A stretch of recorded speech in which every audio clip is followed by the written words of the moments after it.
Hello दोस्तों, आज के इस वीडियो के माध्यम से हम जानेंगे कि हम सबसे ज़्यादा ऑपरेटर की किस प्रकार से हम भ्रमित होने का कार्य करते हैं। जिन चीज़ों को हम बेसिकली एक सही प्रकार से ट्रैप का जाल में हम फंसते हैं, तो उन तरीकों को हम किस प्रकार से भ्रमित होने से बच सकते हैं, ये हमें बहुत ही बारीकी तरीके से समझना होगा। क्योंकि एक सही प्रकार की साइकोलॉजी के अनुसार ट्रैप को पकड़ना बहुत ही आवश्यकजनक है। क्योंकि ट्रैप को हम ना समझें तो हमारा बिग लॉस भी होता है और हमारा टॉप लॉस भी एट होता। तो इन चीज़ों से हम किस प्रकार से एक सही साइकोलॉजी के अनुसार चीज़ों पर नियंत्रण रखने का कार्य करेंगे, ये जानना बहुत ही आवश्यकजनक होता है। किंतु हमें सबसे पहले ये जानना बहुत ही आवश्यकजनक है कि हम ट्रैप के जाल को किस प्रकार से और किस तरीके से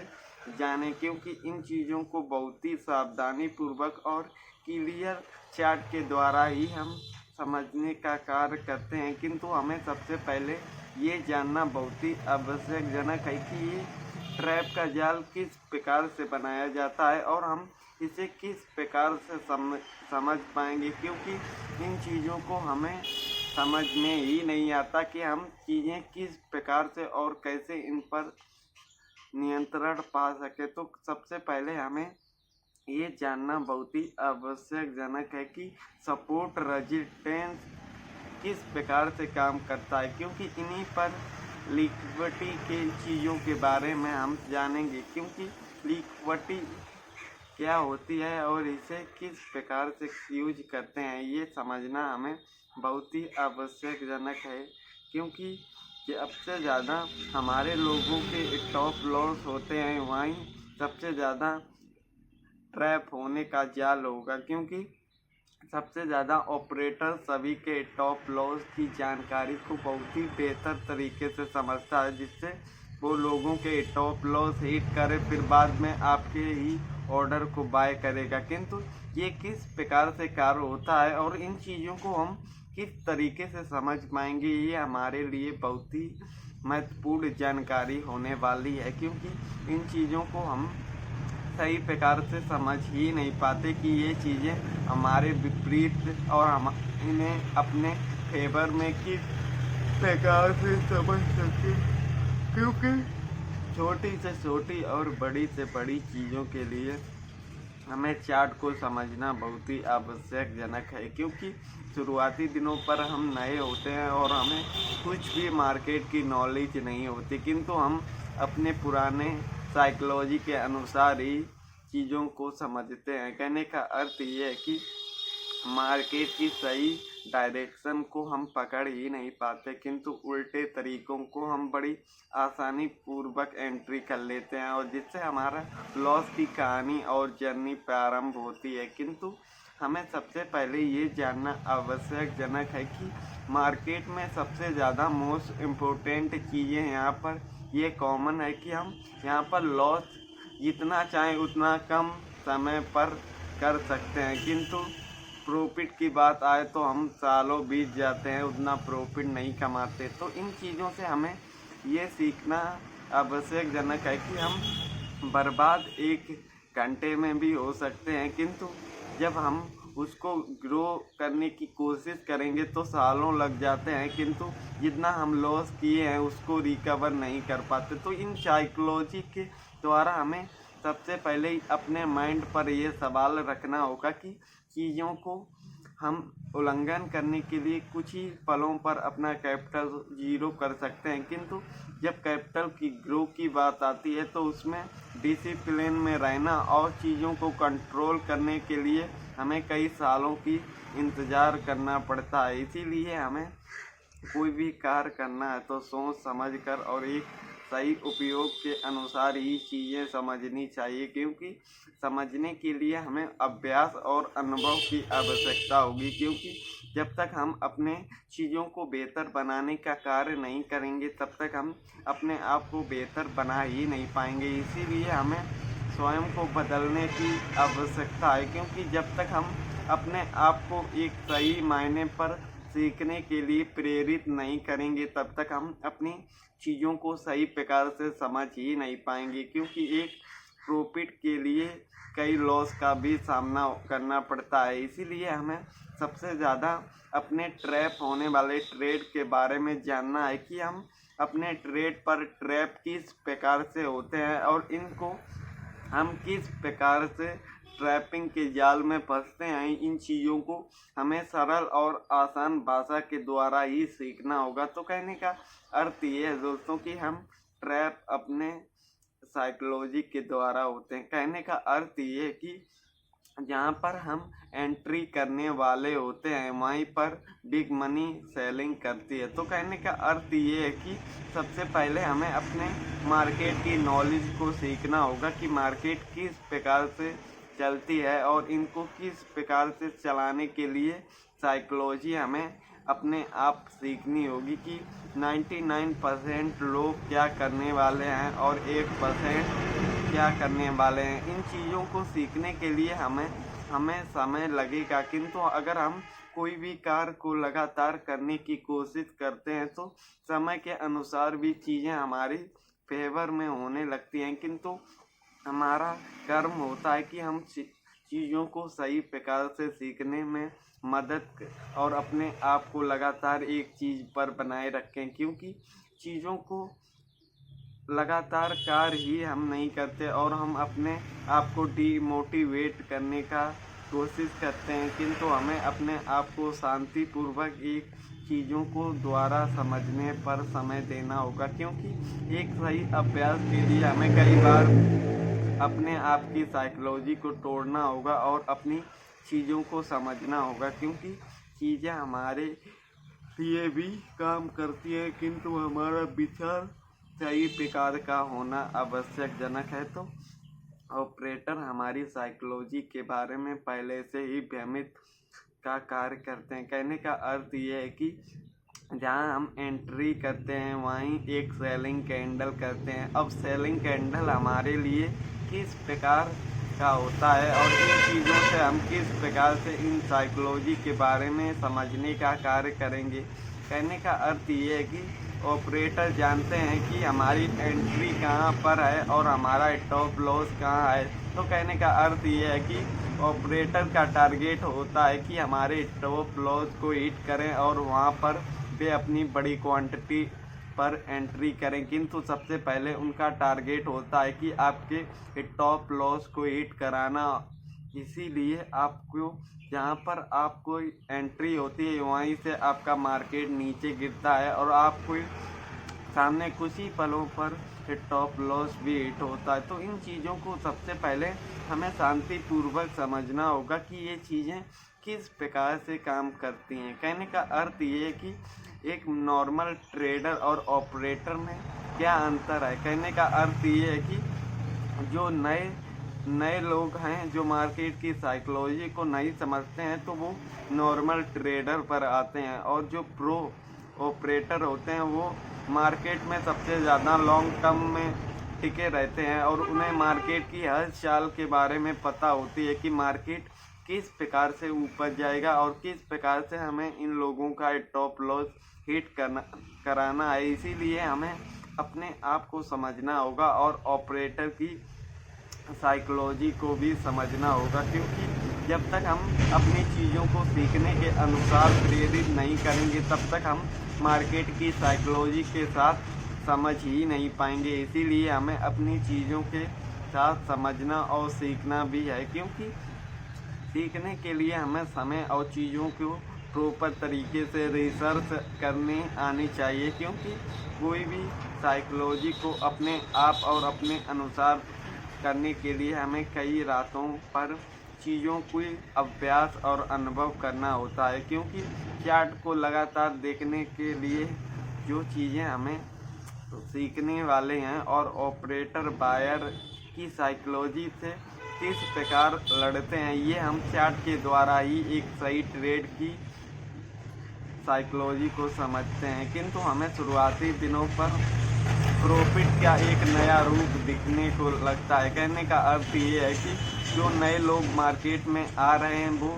मोस्ट इम्पोर्टेंट गलतियां क्या करते हैं, उन गलतियों को हमें बहुत ही सावधानी पूर्वक समझना चाहिए। क्योंकि कोई भी मार्केट में नया आता है तो वो मार्केट पर लालच के जाल के द्वारा ही एंट्री करता है, किंतु उन्हें ये समझ में नहीं आता कि चीज़ों को हमें प्रॉपर तरीके से समझना है, किंतु ये लालच का भ्रम ही उनको बिग लॉस का कारण बनता है। इसीलिए हमें अपने आप को कोई भी काम करने से पहले उसको कई बार अभ्यास और अनुभव, उसकी सही साइकोलॉजी के बारे में समझ लें, तभी हम कोई भी कार्य की शुरुआत करें। क्योंकि जब तक हमारे पास अभ्यास अनुभव नहीं होगा तब तक हम चीज़ों को सही प्रकार से कर ही नहीं पाएंगे। क्योंकि एक प्रॉपर अभ्यास के द्वारा ही हम जानते हैं कि हम अपने चीज़ों को किस प्रकार से नियंत्रित कर पाएँ। क्योंकि एक काम को नियंत्रित करने के लिए हमें मार्केट की चीज़ों के बारे में जानना होता है कि मार्केट किस प्रकार से ट्रैप करता है और किस प्रकार हमें एंट्री करनी चाहिए। तो कहने का अर्थ ये है कि हमें कोई भी सपोर्ट जोन या रेजिस्टेंस के टाइम जब टूटता है तो उस समय हमें एंट्री करने का बहुत ही 99% करते हैं, किंतु वो ही हमारा फेक एंट्री बनती है। कहने का अर्थ ये है कि ऑपरेटर आपको भ्रमित करने के लिए फेक ब्रेकआउट करते हैं, जिससे आप एंट्री करते हैं, तब रियलिटी में दूसरी बार एक सही ट्रेड की प्लानिंग होती है। तो कहने का अर्थ ये है कि ऑपरेटर जब एंट्री करते हैं तो सबसे पहले एक फेक ट्रेड का एंट्री बनाते हैं, जिसमें 99% लोग उसमें एंट्री करते हैं। जब बाद में रियलिटी में सही ट्रेड आता है तब तक हमारा लॉस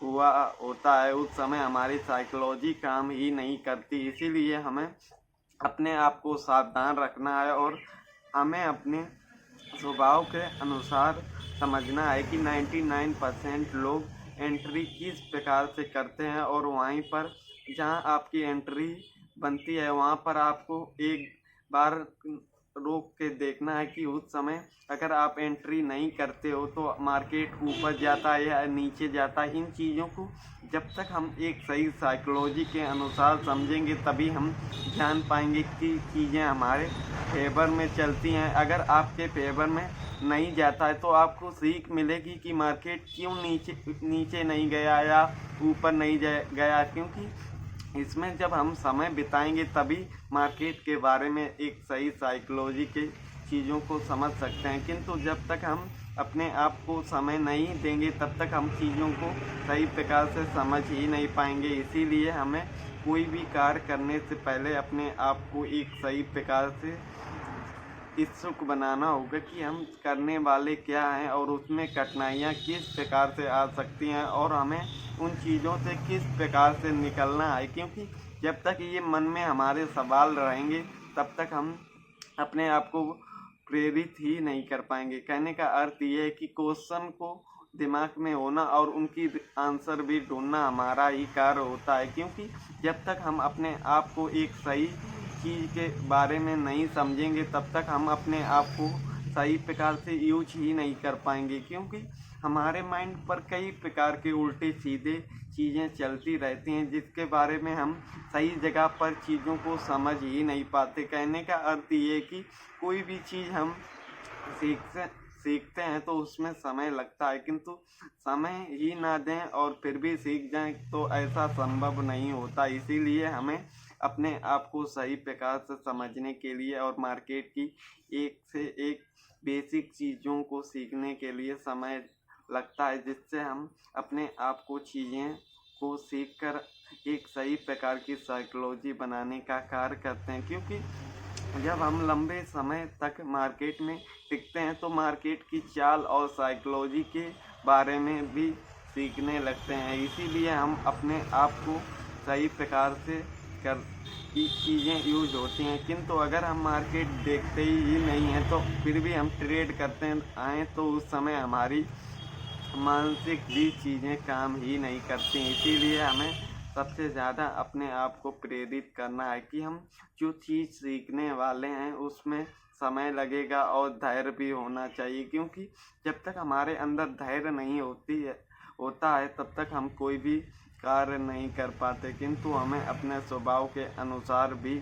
जानना है कि हम सबसे ज़्यादा किस प्रकार से गलती करते हैं और उन गलतियों को हमें लिखना है और उन गलतियों को हम किस प्रकार से सुधारने का कार्य कर पाएँ, वो हमारे लिए बहुत ही आवश्यकजनक है। क्योंकि जब तक हम अपनी गलती नहीं सुधारेंगे तब तक हम अपनी चीज़ों को भी मैनेज नहीं कर पाएंगे। क्योंकि चीज़ों को मैनेज करने के लिए हमें सबसे पहले जानना होगा कि हम अपने आप की साइकोलॉजी को किस प्रकार से कंट्रोल कर पाएंगे। क्योंकि कंट्रोल करने के लिए हमें अनुभव का बहुत ही आवश्यकता है। क्योंकि बिना अनुभव के हम चीज़ों को मैनेज ही नहीं कर पाएंगे। इसीलिए हमें सबसे ज़्यादा अपने आप पर काम करने की आवश्यकता है। क्योंकि जब तक हम खुद पर काम नहीं करेंगे तब तक हम मार्केट के बारे में कुछ भी नहीं जान पाएंगे। इसीलिए 99% लोगों को लगता है कि हम जल्दी रिकवर करके आगे बढ़ जाएं, किंतु ये रिकवरी का माइंड सेट ही इतना गलत प्रकार का बनाया गया है कि हम रिकवरी शब्द ही सुनकर हमें लगता है कि ये बर्बादी का शब्द है। इसीलिए हमें अपने आप को सही डायरेक्शन में जाने के लिए कई चीज़ें हमें सीखने की आवश्यकता है। क्योंकि हमें सबसे पहले अपने माइंड को चेंज करने की आवश्यकता है। क्योंकि जब तक आप अपने माइंड को नहीं नियंत्रित करेंगे तब तक हम अपने आप को चीज़ों को समझ ही नहीं पाएंगे। इसीलिए हमें अपने आप को बदलने के लिए अपनी साइकोलॉजी और अपने माइंड सेट को चेंज करने की आवश्यकता है। किंतु ये चीज़ें एक दिन में नहीं होगी, किंतु लगातार लंबे समय के द्वारा हम इन चीज़ों पर काम करेंगे तभी ये चीज़ें हमारे फेवर में चलने की कार्य करेंगी। किंतु कहना तो सरल होता है कि हम ये चीज़ें कर लेंगे, किंतु रियलिटी में करना उतना ही असंभव लगता है। किंतु हमें कोई भी काम करना है तो उसे लगातार